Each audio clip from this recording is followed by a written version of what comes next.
Hello friends, welcome to the newfangled competition classes. आप सभी का स्वागत है न्यू फैंगल्ड कंपटीशन क्लासेस में। दोस्तों, जैसा कि आपको पता है, यहाँ पे हम साइंस के प्रीवियस ईयर क्वेश्चन की सीरीज़ कर रहे हैं और अब तक हमने 5 क्लासेस कवर कर ली हैं। आप सभी का उस वीडियो को बहुत प्यार मिला और मैं कोशिश करूँगी कि आपके एग्ज़ाम से पहले पहले ज़्यादा से ज़्यादा PYQs करवा दूँ। अगर आप ज़्यादा से ज़्यादा क्वेश्चन की प्रैक्टिस करना चाहते हैं तो आप हमारे यूट्यूब चैनल पे जो कम्युनिटी वाला सेक्शन है उस पर जाके जो भी मैंने क्वेश्चंस करवा रखे हैं वहाँ पे दे रखे हैं, उन्हें ज़रूर सॉल्व कीजिए। वहाँ पे आपको PYQ के साथ साथ जो बहुत सारे मैं कंसेप्चुअल क्वेश्चंस डाल रही हूँ वो भी देखने को मिलेंगे। उससे आपको क्या बेनिफिट मिलेगा कि अगर आपके पेपर में कहीं से भी कुछ भी क्वेश्चन उठ के आ जाएगा तो आप उसे ईजिली सॉल्व कर पाएंगे। आइए चलिए स्टार्ट करते हैं। आज का हमारा पहला क्वेश्चन है, हमें आइडेंटिफाई करना है। ये हमारे को 4 स्टेटमेंट्स दिए हुए हैं और हमें बताना है इन चारों में से कौन सा स्टेटमेंट सही है। ठीक है। पहला कहा गया है कि जब हमारा कोई भी चार्ज एक सर्किट के अंदर, ये सर्किट है, तो इस सर्किट के अंदर जब भी हमारा कोई चार्ज फ्लो करेगा तो वो यूज अप होता है। नहीं दोस्तों, चार्ज यूज अप नहीं होता, आपकी बैटरी यूज अप होती है। क्या यूज होता है? बैटरी। चार्ज यूज अप नहीं होता, चार्ज तो वैसे के वैसे ही रहेगा। तो ये स्टेटमेंट हमारा गलत है। Charge flow through the circuit at a very high speeds, कहते हैं कि जो हमारा चार्ज होता है बहुत तेजी से फ्लो करता है। ये हमारा बिल्कुल गलत है दोस्तों। ये हाई स्पीड में नहीं, स्लो स्पीड में आपका सर्किट से फ्लो करता है। तो ये भी गलत हो गया। A light bulb transform electrical energy of a moving charge into other form of energy. ये बिल्कुल सही है दोस्तों। हमारा जो लाइट बल्ब होता है वो क्या करता है, हमारी इलेक्ट्रिकल एनर्जी को हीट और लाइट एनर्जी में चेंज कर देता है। चेंज कर देता है किसमें? Heat and light energy. तभी तो हमारे को बल्ब जलता हुआ दिखाई देता है। तो ये वाला स्टेटमेंट बिल्कुल सही है। The charge carriers in the wires are simply the electrons possessed by the atom that make up the wire। ये भी स्टेटमेंट दोस्तों आपका बिल्कुल सही है। हमारे जो वायर्स के अंदर चार्ज कैरियर्स होते हैं वो क्या होते हैं, हमारे एटम्स के इलेक्ट्रॉन्स होते हैं जिनसे वो वायर बना होता है। तो आपका इसमें जो स्टेटमेंट होगा वो क्या होगा सही? Option number 3, C and D। चलिए नेक्स्ट क्वेश्चन की तरफ चलते हैं।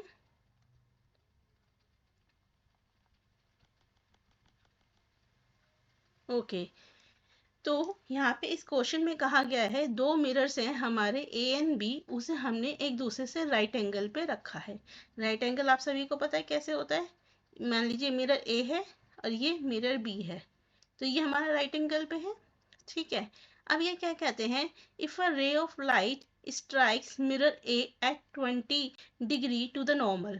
हमारी एक रे ऑफ लाइट है और ये क्या कर रही है, नॉर्मल से 20 डिग्री पे स्ट्राइक कर रही है। ये हमारी नॉर्मल है, तो ये एंगल कहती है 20 डिग्री पे है। Then strikes the mirror B. फिर उसके बाद ये क्या करता है, इसका जो रिफ्लेक्शन है वो मिरर बी पे स्ट्राइक करता है। ठीक है। हमें बताना है find the angle of reflection of the ray emerging from the mirror B. अब इस ये जो मिरर बी है इससे जो एंगल ऑफ रिफ्लेक्शन होगा, ठीक है, इसका एंगल क्या होगा, मतलब बेसिकली कहने का मतलब ये है, हमें पूछा गया है ये वाला एंगल कितना होगा। ठीक। ये क्या था, मिरर ए, और ये क्या था हमारा मिरर बी। कन्फ्यूजन दूर करने के लिए मैं कलर चेंज कर लेती हूँ। तो देखिए, आपका अगर ये नॉर्मल से 20 डिग्री है तो ये भी आपका 20 डिग्री होगा। करेक्ट, क्योंकि आपको पता है हमारा लॉ ऑफ रिफ्लेक्शन क्या कहता है, angle I is equal to angle R, angle of incidence is equal to angle of reflection. ठीक है। अब आपको पता है ये नॉर्मल है और ये भी हमारा आपका क्या है, मिरर है। तो ये हमारे पैरेलल लाइंस है। और आपको पता है पैरेलल लाइंस की प्रॉपर्टी क्या होती है, जब भी कोई ट्रांसवर्सल लाइन पैरेलल लाइंस को क्रॉस करती है तो उसके अपोजिट एंगल्स कितने होते हैं, इक्वल होते हैं। तो अगर ये एंगल 20 है तो ये भी हमारा एंगल कितना होगा, 20 डिग्री का होगा। राइट। अब मुझे ये बताइए, ये 20 डिग्री का है और यहाँ से यहाँ तक हमारा कितने डिग्री का एंगल होगा, 90 डिग्री। क्योंकि ये तो हमारा परपेंडिकुलर होती है ना नॉर्मल, ये जो हमारी बी पे हमने नॉर्मल बनाई है वो इसके परपेंडिकुलर होगी। जब ये 20 डिग्री है और ये पूरा 90 है तो ये कितना होगा हमारा, 70 डिग्री। अब जब ये हमारा 70 डिग्री है तो दोस्तों एंगल ऑफ रिफ्लेक्शन कितना होगा, 70 डिग्री। तो आपका ऑप्शन नंबर 1 आपका क्या होगा, सही होगा। चलिए नेक्स्ट क्वेश्चन की तरफ चलते हैं। इस क्वेश्चन में कहा गया है कि आपका एक बॉक्स है, ठीक है, इसके अंदर हमने रख दी बहुत सारी आइसक्रीम। अब इस बॉक्स को हम किस चीज से रैप करें सो दैट हमारी गर्मियों में आइसक्रीम पिघले ना। तो दोस्तों हमेशा याद रखिएगा, गर्मियों में आइसक्रीम पिघले ना, देखिए ब्लैंकेट तो कोई यूज़ नहीं करता, ठीक है, नायलॉन क्लॉथ भी नहीं करता, प्लास्टिक फॉयल हम नहीं यूज़ करते क्योंकि इसकी जो थर्मल इंसुलेशन प्रॉपर्टी है वो इतनी अच्छी नहीं होती। तो हमारा एल्यूमिनियम फॉयल का क्या होता है, थर्मल इंसुलेशन पावर होती है वो बहुत अच्छी होती है। इससे क्या होता है, वो जो हीट है वो उसको जाने नहीं देता अंदर तक, इसलिए हम किसका यूज़ करते हैं, एल्यूमिनियम फॉयल का यूज़ करते हैं। चलिए नेक्स्ट क्वेश्चन की तरफ चलते हैं। इस क्वेश्चन में कहा गया है कि अगर हम वाटर को आइस को वाटर पर रखते हैं, मान लीजिए कंटेनर है, ठीक है, इस कंटेनर में हमने क्या भरा, हमने वाटर भरा और यहाँ पे रखी आइस, तो ये आपकी तैरेगी। ये क्या है, वाटर, और वो क्या है, आइस। इन्होंने एक और कंटेनर लिया, ठीक है, अब ये क्या है, हमारी मोल्टन वैक्स, इसमें क्या है, पिघली हुई वैक्स, बेसिकली लिक्विड वैक्स कह दो या मोल्टन वैक्स कह दो, ठीक है। तो ये कहते हैं अगर हम इसके अंदर एक सॉलिड वैक्स डालेंगे तो वो सॉलिड वैक्स क्या है, डूब जाती है। ये क्या है, सॉलिड वैक्स। तो ये डूब गई। अब हमें पूछा गया इनमें से कौन सा स्टेटमेंट सही है। तो floating of ice on water is an anomaly, ये बिल्कुल सही बात है दोस्तों कि फ्लोट जो आइस का फ्लोट करना है वाटर पे वो एक हमारे को एनोमली शो करता है। अभी मैं उस एनोमली का मतलब बताऊंगी कि क्या होता है। Sinking of solid wax is an anomaly, ये नहीं, ऐसा नहीं होता। Density of ice is less than water, बिल्कुल सही बात है, जो डेंसिटी होती है आइस की वो कम होती है किससे, वाटर से। Density of solid wax is less then liquid wax, अगर दोस्तों सॉलिड वैक्स की डेंसिटी कम होती तो वो फ्लोट करता, वो आपका डूबता नहीं। तो ये भी हमारा क्या है, गलत स्टेटमेंट। तो इसका सही आंसर क्या होगा, बोथ ए एंड सी। अब यहाँ पे वर्ड यूज किया गया है एनोमली, ठीक है, इस एनोमली को समझिए। देखिए वाटर हमारा एक एनोमलस बिहेवियर शो करता है, कैसा बिहेवियर शो करता है, एनोमलस। अब इस एनोमलस का मतलब क्या होता है, एनोमलस का मतलब ये होता है कि जब भी हम वाटर को क्या करते हैं, फ्रीज करते हैं, यानी कि वाटर का टेम्परेचर क्या करते हैं, डिक्रीज करते हैं।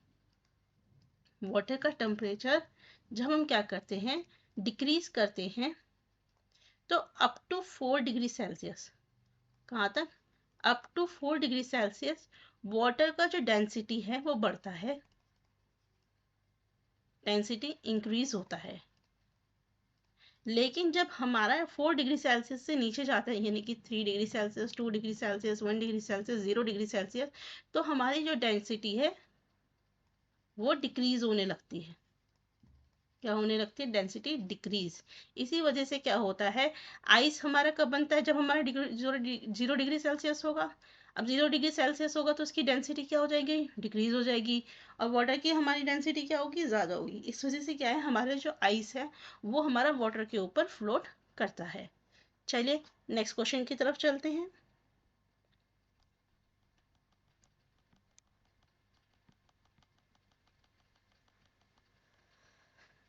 हमारे को इस क्वेश्चन में कहा गया है कि इनमें से कौन सा स्टेटमेंट बिल्कुल सही है, ठीक है।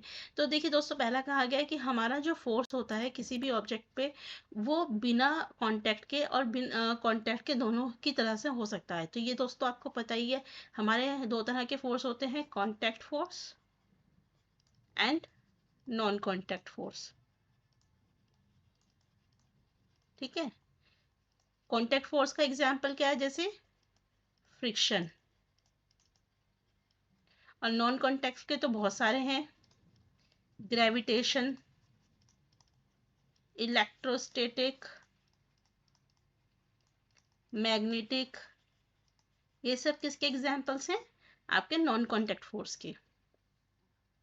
नेक्स्ट क्या कहा गया है, अर्थ का molten metallic core is the origin of magnetic field, ये बिल्कुल सही बात है दोस्तों कि हमारा जो अर्थ का जो मोल्टन मटेरियल होता है वहीं से हमारी जो मैग्नेटिक फील्ड है वो ओरिजिन होती है।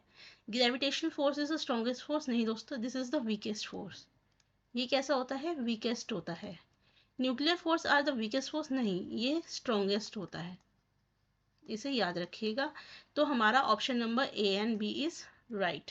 अगर हम फोर्सेस की बात करते हैं तो हमारा सबसे स्ट्रॉन्ग फोर्स होता है न्यूक्लियर, दूसरे पे आता है इलेक्ट्रो मैग्नेटिक,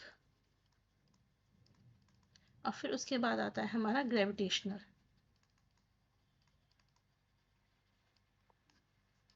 ठीक है, चलिए नेक्स्ट क्वेश्चन की तरफ चलते हैं।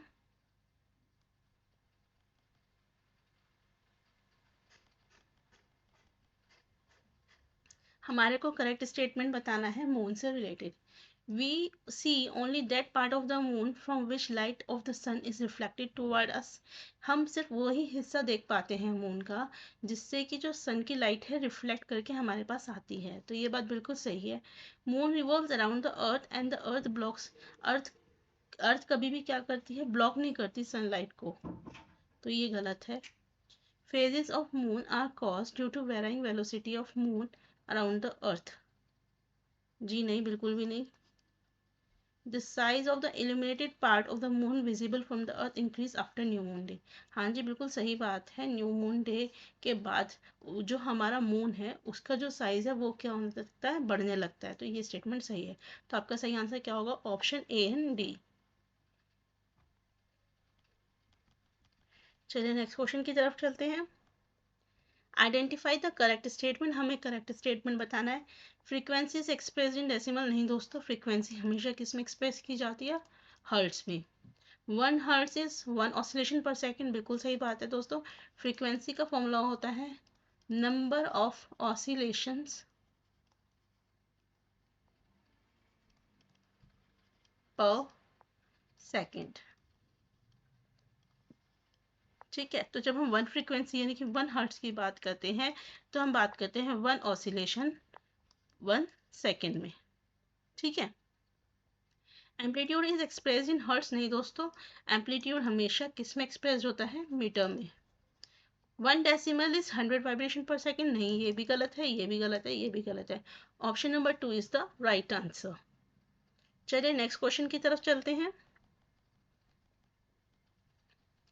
अब हमें पूछा गया इनमें से ऐसा कौन सा सेट है जो कि हमारे फिजिकल चेंजेस को दर्शाता है। ठीक है, तो अब हम क्या करेंगे, हम फटाफट से इसमें क्या करेंगे, एलिमिनेशन लगाएंगे। जैसे burning of paper, this is chemical change. Dissolving of water, copper sulphate in water, digestion of food, ये तो आप सभी को पता है क्या है, chemical change. Rusting of iron, chemical change. तो फिर हमारा ऑप्शन क्या बचा, ऑप्शन नंबर 3। यह याद रखिएगा, जब हम इंक को वाटर में मिक्स करते हैं तो सिर्फ उसका कलर चेंज होता है, उसकी फिजिकल प्रॉपर्टी चेंज नहीं होती, इस वजह से ये फिजिकल चेंज में आता है। ठीक है, चलिए नेक्स्ट क्वेश्चन की तरफ चलते हैं।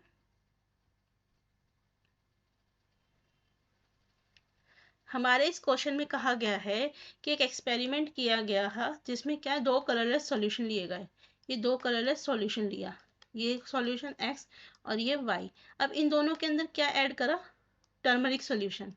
क्या ऐड करा, टर्मरिक सॉल्यूशन। इसमें भी और इसमें भी क्या ऐड करा, टर्मरिक सॉल्यूशन। ठीक है, अब हमारे को क्या है, अब हमारा रिजल्ट क्या आया, जब हमने टर्मरिक सॉल्यूशन इसके अंदर ऐड करा, जो x था इसने येलो कलर ले लिया। ठीक है, इसे मैं कलर कर देती हूँ।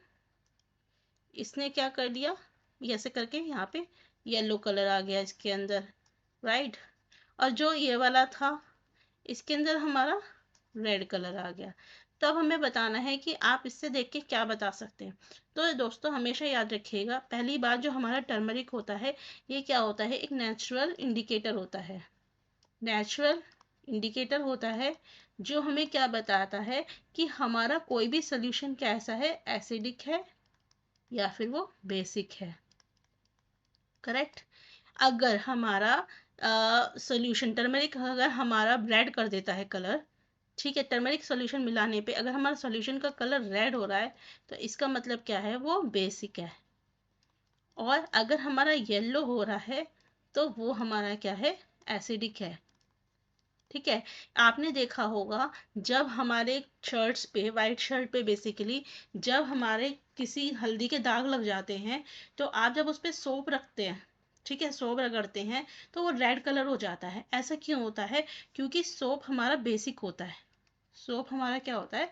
उसके अंदर बेसिक प्रॉपर्टीज होती हैं, जिसकी वजह से वो क्या करता है, आपकी रेड कलर बना देता है। तो इसे याद रखिएगा, ठीक है। जो आपका सोप है वो बेसिक होता है, इस वजह से वो रेड बना देता है। तो बेसिकली टर्मरिक जो होता है, जिसको हम हल्दी बोलते हैं हिंदी में, तो वो क्या करता है, आपका जब भी किसी बेसिक के साथ रिएक्ट करेगा तो वो आपका रेड कलर देता है, जबकि एसिडिक सोल्यूशन में वो हमेशा येलो कलर देता है। तो आपका ऑप्शन कौन सा सही होगा? Option number 3। चलिए नेक्स्ट क्वेश्चन की तरफ चलते हैं।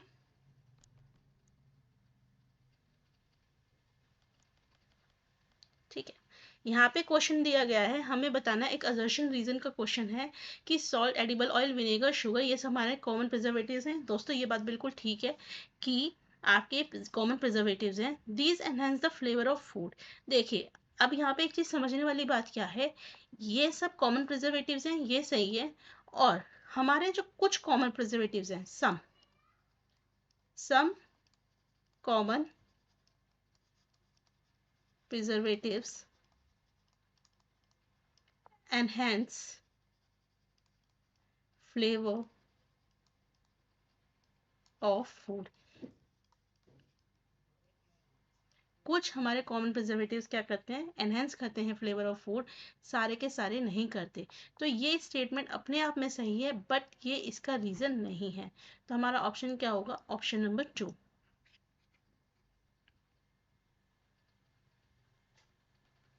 चलिए नेक्स्ट क्वेश्चन की तरफ चलते हैं। हमें क्वेश्चन में कहा गया है कि जब हम मैग्नीशियम रिबन को बर्न करते हैं एयर में, तो जब हम बात करते हैं एयर की, तो एयर के मतलब होता है ऑक्सीजन। क्योंकि हम जब कोई भी चीज़ एयर में बर्न करते हैं तो बेसिकली वो हमारी किससे रिएक्ट करती है? ऑक्सीजन से। तो जब भी एयर होगा तो हमें समझ जाना हम किसकी बात कर रहे हैं? ऑक्सीजन की। तो ये क्या कहते हैं, मैग्नीशियम रिबन को जब हम बर्न करते हैं एयर में, यानी कि जब हम मैग्नीशियम रिबन को रिएक्ट करवाते हैं किसके साथ? ऑक्सीजन के साथ, it forms a powdery substance ए। तो ये क्या बनाता है? एक पाउडरी सब्सटेंस बनाता है जो है ए। ठीक है, फिर ए इज डिजॉल्व इन वाटर। अब इस ए को किस में डिजॉल्व करा? किस वाटर में? तो इसने क्या बनाया है? Substance B. अब ये जो बी सब्सटेंस है ये क्या करता है? आपका रेड से ब्लू में चेंज करता है किसको? लिटमस को। हमें बताना है ये ए सब्सटेंस और बी सब्सटेंस क्या होगा। तो दोस्तों, जब हम कोई भी चीज़ हमारी रिएक्ट करती है ऑक्सीजन के साथ तो वो क्या बनाती है? ऑक्साइड। यानी कि मैग्नीशियम जब हमारी ऑक्सीजन के साथ रिएक्ट करेगी तो क्या बनाएगी? Magnesium oxide. और जब हम इस मैग्नीशियम ऑक्साइड को वाटर के अंदर मिलाएंगे, जब इस पाउडर को हम वाटर के अंदर मिलाएंगे तो क्या बनाएगा? ये मैग्नीशियम हाइड्रोक्साइड। क्या बनाएगा? Magnesium hydroxide. और जब हम बात करते हैं OH, जब भी हमारा OH आ जाता है तो इसका मतलब क्या है? ये बेस है।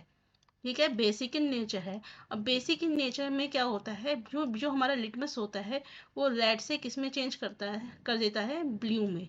ठीक है, तो इसमें आपका सही आंसर क्या होगा? Option number 4।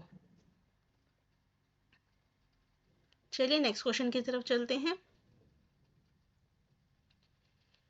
इसमें पूछ कहा गया है कि इनमें से जो गैसेस दी हुई हैं कौन सी हमारी ग्रीन हाउस गैसेस नहीं है। तो याद रखिएगा दोस्तों, नाइट्रोजन हमारी ग्रीन हाउस गैसेस में नहीं आती। कार्बन डाइऑक्साइड, वेपर, मीथेन, ये तीनों ही हमारी क्या हैं? ग्रीन हाउस गैसेज हैं। चलिए नेक्स्ट क्वेश्चन की तरफ चलते हैं। अगेन हमारे पास एक एजर्शन रीजन का क्वेश्चन आ गया, बहुत अच्छा है, मैं कहूँगी शायद बहुत इंपॉर्टेंट क्वेश्चन है, ज़्यादातर क्वेश्चन पेपर में ये पूछा जाता है। ठीक है, ये कहते हैं आयरन नेल को इन्होंने क्या करा? एक कॉपर सल्फेट सोल्यूशन के अंदर रखा। ये एक हमारा इसमें क्या है? कॉपर सल्फेट सोल्यूशन है, CuSO4। इसमें हमने क्या करा? आयरन नेल को रखा, यानी कि Fe को। अब ये क्या कहते हैं? It colour changes to green. तो इस सोल्यूशन का जो कलर है वो किस में चेंज हो गया? ग्रीन में चेंज हो गया। तो ये बात बिल्कुल सही है, क्योंकि क्या होता है दोस्तों, कॉपर सल्फेट का सोल्यूशन क्या होता है? ब्लू। ठीक है। अब जब ये हमारा आयरन नेल इसके अंदर होता है तो इसके साथ इसकी रिएक्शन होती है और ये क्या बनाता है, FeSO4 बनाता है और Cu कॉपर हमारा अलग हो जाता है। और कलर कौन सा देता है इस सोल्यूशन का, ये ग्रीन दे देता है, ब्लू से टर्न करके किस में आ जाता है, ग्रीन। तो एजर्शन तो बिल्कुल सही है। The reactivity of copper is greater than that of iron and hence the changes in colour. देखिए एक चीज समझिए यहाँ पे, अगर कॉपर हमारा हाई रिएक्टिविटी उसकी हाई होती आयरन से तो वो उसको रिप्लेस नहीं करता और ना ही वो कलर चेंज करता। अगर हमारा कलर चेंज कर रहा है तो इसका मतलब ये है कोई नया प्रोडक्ट बना है तभी तो कलर चेंज कर रहा है। तो इसका मतलब क्या है, रीजन गलत है। तो इसका सही ऑप्शन क्या होगा, assertion is true but reason is false। चलिए नेक्स्ट क्वेश्चन की तरफ चलते हैं।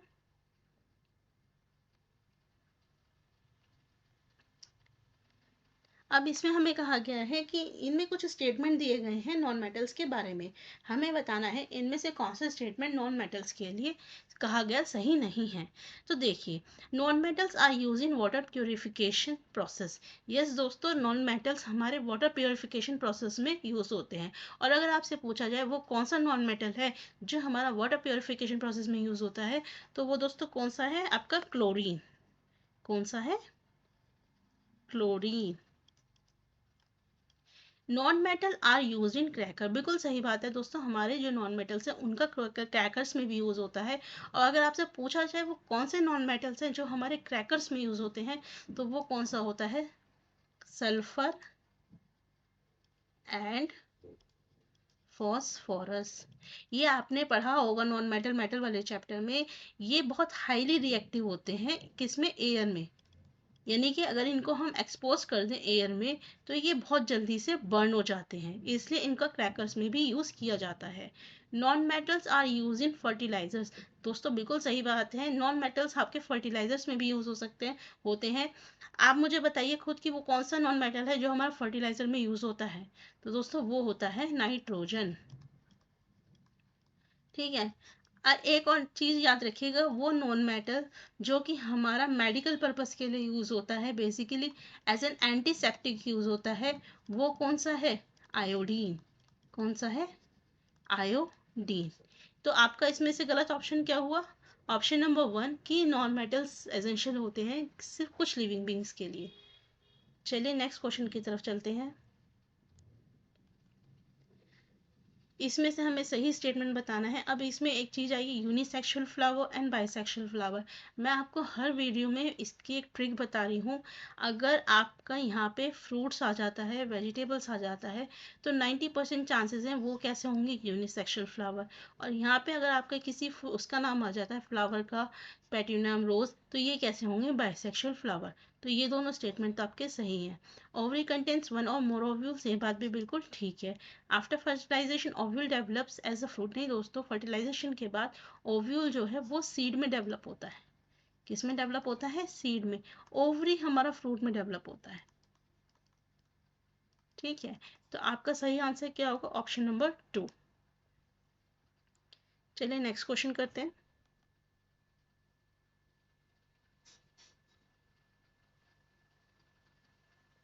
नेक्स्ट क्वेश्चन में कहा गया है, how do vaccines given to protect against COVID work.